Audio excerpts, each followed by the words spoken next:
Good evening everyone. आज हम जानेंगे कि कौन से पद के लिए कितनी आयु जरूरी है।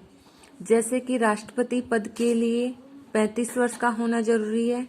35 वर्ष की आयु पूरी करने के बाद कौन कौन से पदों पर नियुक्त हो सकते हैं। राष्ट्रपति, उपराष्ट्रपति और राज्यपाल, इन तीनों पदों के लिए किसी भी व्यक्ति की आयु 35 वर्ष होना जरूरी है। जो भी व्यक्ति राष्ट्रपति, उपराष्ट्रपति और राज्यपाल के पद के लिए उम्मीदवार है, उसकी आयु 35 वर्ष होना जरूरी है। राज्यसभा के सदस्य और विधान परिषद के जो सदस्य हैं, इनके सदस्यों की आयु 30 वर्ष होना जरूरी है। इनकी आयु 30 वर्ष हो जाएगी तभी ये राज्यसभा और विधानसभा के सदस्य चुने जाएंगे।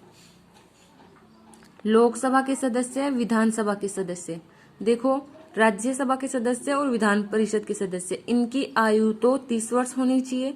और लोकसभा के सदस्य और विधानसभा के सदस्य हैं, इनकी आयु 25 वर्ष होना जरूरी है। राज्यसभा के सदस्यों की आयु 30 वर्ष होनी चाहिए और लोकसभा के सदस्यों की आयु 25 वर्ष होनी चाहिए। प्रधानमंत्री, मुख्यमंत्री और मंत्रिपरिषद, इन तीनों की आयु भी 25 वर्ष होना जरूरी है। जैसे कि हमारे प्रधानमंत्री हैं नरेंद्र मोदी। अगर नरेंद्र मोदी की जगह कोई भी दूसरा प्रधानमंत्री पद के लिए चुना जाएगा तो उसकी आयु 25 वर्ष होना जरूरी है। 25 वर्ष या इससे अधिक।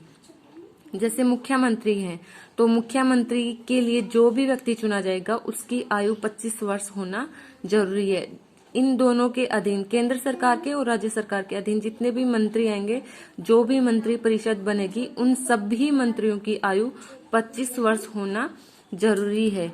स्थानीय जो निकाय हैं, ग्रामीण और शहरी, जैसे सरपंच, उप सरपंच और वार्ड पंच हो गया, प्रधान हो गया, इन सभी की आयु 21 वर्ष होना जरूरी है। जो भी व्यक्ति 21 वर्ष का हो चुका है वो सरपंच पद के लिए चुनाव लड़ सकता है। सरपंच पद का उम्मीदवार चुना जा सकता है।